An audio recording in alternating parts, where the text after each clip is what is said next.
Warahmatullahi wabarakatuh. Waalaikumsalam warahmatullahi wabarakatuh. Perkenalkan, saya Rati Kurnianesi, mahasiswa dari UINHAS Jember, program studi Tatris Biologi. Nah, di sini saya bermaksud untuk melakukan penelitian di Kampung SDGs Sukorejo Bangsal-Sari Jember dengan tema proses pengelolaan limbah organik sebagai pupuk di Kampung SDGs Sukorejo Bangsal-Sari Jember dan pemanfaatannya sebagai sumber belajar biologi berupa flipbook. Nah, untuk lebih jelasnya, saya ingin bertanya untuk pengelolaan di Kampung SDGs sendiri itu bagaimana, gitu? Ya, terima kasih Mbak Rania ya, yang telah berkenan untuk melakukan riset atau penelitian di Kampung SDGs ini. Kampung SDGs ini kami dirikan sekitar tahun 2017 dan kami bersinergi dengan Basnas saat itu dan juga bersinergi dengan berbagai perguruan tinggi, sehingga di Kampung SDGs ini banyak mahasiswa, PPL, KKN, magang, kuliah merdeka, riset, pengabdian di Kampung SDGs ini. Lalu kami bersama teman-teman saya di perguruan tinggi membuat lembaga namanya Lembaga Pusat Pengembangan Kampung SDGs Indonesia.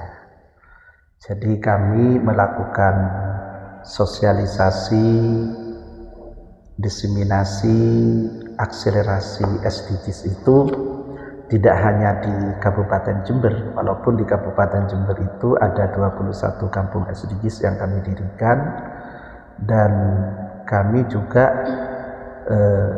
melakukan kegiatan-kegiatan di berbagai kabupaten dan kota di Jawa Timur, bahkan juga di luar Provinsi Jawa Timur.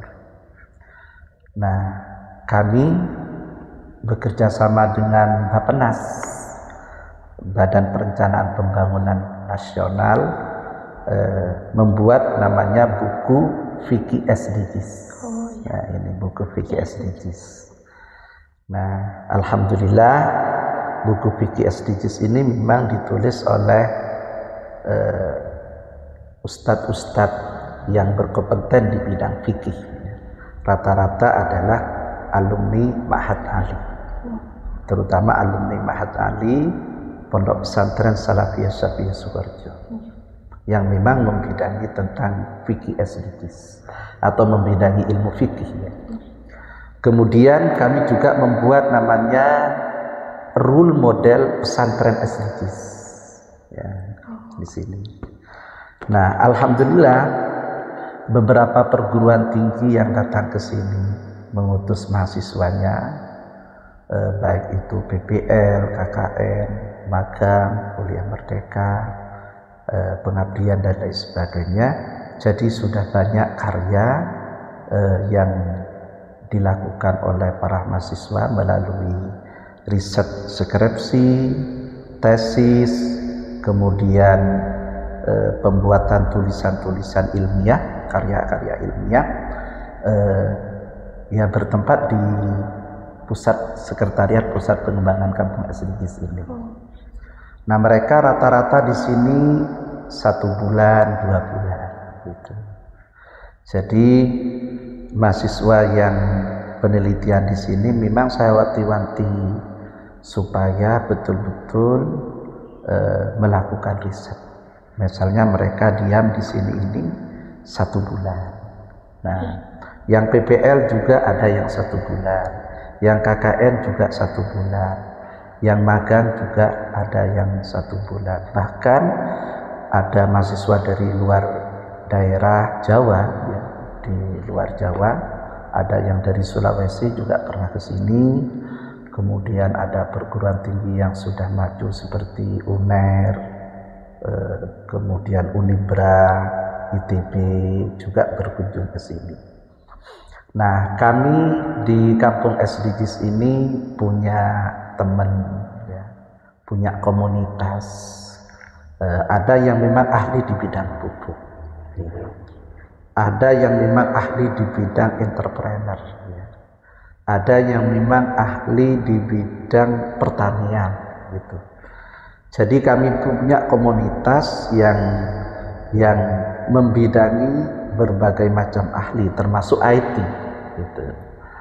Jadi kami ajak mereka itu untuk melakukan edukasi kepada para mahasiswa dan masyarakat, nah supaya mereka memiliki skill, memiliki pengetahuan tidak hanya dari buku tapi juga praktek.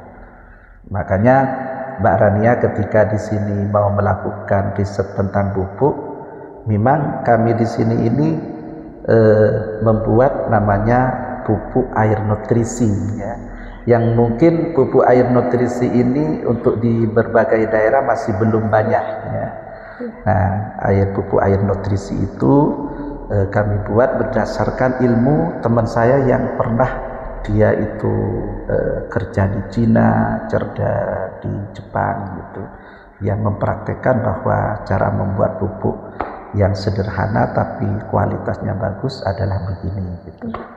Nah, makanya di sini juga kami sediakan ada kambing. Jadi kotoran kambing itu luar biasa untuk pupuk. Nah, bahkan ada bambu, daun-daun bambu itu kalau dicampur dengan kotoran kambing lalu diaduk, direndam di tanah itu luar biasa, itu pupuk organik yang bagus. Nah, selain dari itu, tujuan kami ini kan ingin bagaimana mindset masyarakat, terutama anak-anak muda seperti Mbak Rania ini. Nah, itu memiliki mindset bahwa pengelolaan sampah itu penting. Karena dengan pengelolaan sampah itu memiliki Sampeyan cek sudah. Banjir itu salah satu akibatnya kan karena sampah. Salah satunya itu adalah sampah.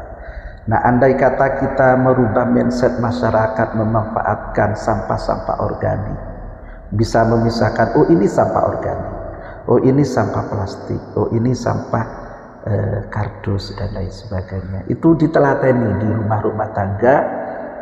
Nah, insya Allah negara kita ini akan menjadi negara maju. Gitu. Nah, saya juga tertarik dengan beberapa mahasiswa yang melakukan penelitian di sini sampai dijadikan buku. Nah, misalnya ini ada namanya Siti Mutmainnah. Ini membuat tesis dengan judul Model Pemberdayaan Masyarakat dalam Mendukung Sustainable Development Goals. Nah, ini sudah jadi buku berdasarkan hasil risetnya di kampung SDGs di sini. Nah, ini bisa menjadi karya ilmiah dan bisa memberikan kontribusi pemikiran kepada masyarakat, khususnya kepada anak-anak muda, Gen Z anak-anak muda, supaya punya keterampilan, supaya ilmu itu tidak hanya berhenti dalam wacana, tapi istilah saya itu ada fikriyah, ada tatbiqiyah, ada istiqraiyah gitu.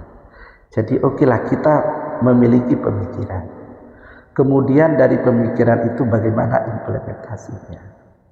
Nah, kemudian bagaimana istiqraiyahnya, risetnya.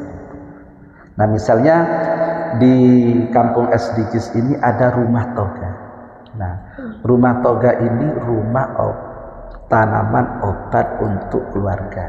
Salah satunya adalah bunga telang. Nah, padahal bunga telang ini banyak tumbuh di tengah-tengah masyarakat. Namun masyarakat tidak memahami bahwa bunga ini memiliki khasiat yang cukup baik untuk kesehatan. Nah, bahkan untuk obat-obatan kan gitu. Nah, sehingga melalui Fakultas Farmasi Universitas Negeri Jember yang melakukan pengabdian di sini, lalu membuat rumah toga, dan ya alhamdulillah hasilnya banyak sekali sudah masyarakat tahu tentang bunga telang ini memiliki khasiat dan manfaat untuk kesehatan tubuh kita. Ya, saya kira itu Mbak Rania, terima kasih sudah berkenan berkunjung ke Sekretariat Kampung SDGs, dan mudah-mudahan penelitiannya nanti lancar. Amin. Ya, terima kasih.